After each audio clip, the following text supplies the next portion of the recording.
Hello guys, ഇപ്പം ഞാനിന്ന് ഓറഞ്ചിൻ്റെ പൗഡർ എടുത്തൊരു ഫേഷ്യൽ ചെയ്യാമെന്ന് വിചാരിച്ചു. ഇപ്പോൾ ഒരു ഫേസ് പാക്ക് ഉണ്ടാക്കുകയാണ് കേട്ടോ. അപ്പോൾ ഓറഞ്ചിൻ്റെ പൗഡറാണ്.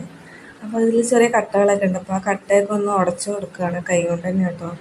അപ്പോൾ അതൊന്ന് ഉടച്ചു കൊടുത്ത ശേഷം ഞാൻ നന്നായിട്ട് ഉടയ്ക്കുന്നുണ്ട്. അത് ഉടച്ച് കഴിയുമ്പോഴാണ് കേട്ടോ നമുക്കതിലേക്ക് പാലൊക്കെ ചേർത്തിട്ടാണ് കേട്ടോ. മിൽമയുടെ പാലാണ് യൂസ് ചെയ്യുന്നത്. അപ്പം ഞാൻ കൂടുതലും പാലാണ് കേട്ടോ അതിൽ യൂസ് ചെയ്യുന്നത്. പിന്നെ തൈര് യൂസ് ചെയ്യുന്നുണ്ട്. ഇപ്പോൾ ഞാൻ പാലാണ് യൂസ് ചെയ്യുന്നത്. പാലൊഴിച്ചിട്ട് നന്നായിട്ട്, പച്ചപ്പാലാണ്, നന്നായി ഒഴിച്ചിട്ട് ഒന്ന് കൈ കൊണ്ട് നന്നായിട്ട് കുഴച്ചെടുക്കാൻ ശ്രമിക്കുകയാണ് കേട്ടോ. എന്നിട്ട് അതിന് ഒരു പേസ്റ്റ് പോലെ ആക്കിയിട്ട് ഫേസിൽ മൊത്തത്തിലൊന്ന് തേച്ച് പിടിച്ച് ഫേസിലും കഴുത്തിലൊക്കെ നന്നായിട്ട് തേക്കുന്നുണ്ടോ. ഫേസ് എങ്ങനെയാണ് അതുപോലെ കഴുത്ത് നോക്കണില്ലേ പണി കിട്ടും. അപ്പോൾ ഫേസിലേക്ക് കഴുത്തിലേക്ക് നന്നായിട്ട് അങ്ങ് ഇട്ട് കൊടുത്തിട്ട് കുറേ നേരം ഇങ്ങനെ കൈ വെച്ചിട്ട് ഇങ്ങനെ ഒന്ന് മസാജ് ചെയ്യും. പിന്നെ അവിടെ തൊട്ട് നോക്കലൊക്കെ എനിക്ക് ഭയങ്കര ഇഷ്ടമാണ്. അത് കഴിഞ്ഞിട്ട് കയ്യിൽ നല്ല ടാൻ അടിച്ചിട്ടുണ്ട്. കൈപ്പത്തിക്ക് ഒരു കളറ്, അതിന് മുകളിലോട്ട് വേറെ കളറാണ് കേട്ടോ. അപ്പം അത് കാരണം കയ്യിലൊക്കെ നന്നായിട്ട് തേച്ച് പിടിപ്പിക്കുകയാണ്.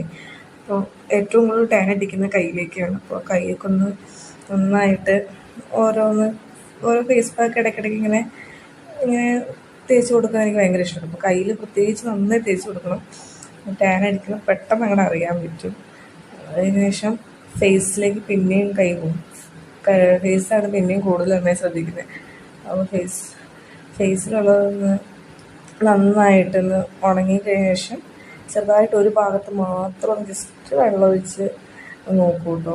അതിന് മുമ്പ് തന്നെ സ്ക്രബ് ചെയ്യും. ഒന്നുകൂടി ഒന്ന് അവിടെ ഇവിടെയൊക്കെ പിടിച്ച് സ്ക്രബ് ചെയ്യുന്നത് നല്ലതാണ്. അതിനുശേഷം ഇങ്ങനെ വെള്ളം കുറച്ച് വെള്ളം കയ്യിലാക്കിയ ശേഷമാണ് കേട്ടോ ഫേസിലേക്ക് അത് വെച്ച് ഇങ്ങനെ ചെറിയൊരു സ്ക്രബ് പോലെയൊക്കെ ചെയ്ത് കൊടുക്കുന്നത്. എന്നിട്ടിങ്ങനെ നന്നായിട്ടൊരു നല്ല രസമാണ് മസാജ് ചെയ്യുമ്പോൾ. എന്നിട്ട് ആ വെള്ളം അങ്ങനെ തുടച്ച് കളയുമ്പോൾ ആ ഭാഗം നല്ല ക്ലിയർ ആയിട്ടിരിക്കും. ഒരു ദിവസം കൊണ്ടൊന്നും വലിയ മാറ്റമൊന്നും ഉണ്ടാവില്ല. ഇനി ഇടയ്ക്ക് ഇങ്ങനെ ചെയ്ത് നോക്കുമ്പോൾ മാറ്റം വരുത്തുള്ളൂ കേട്ടോ.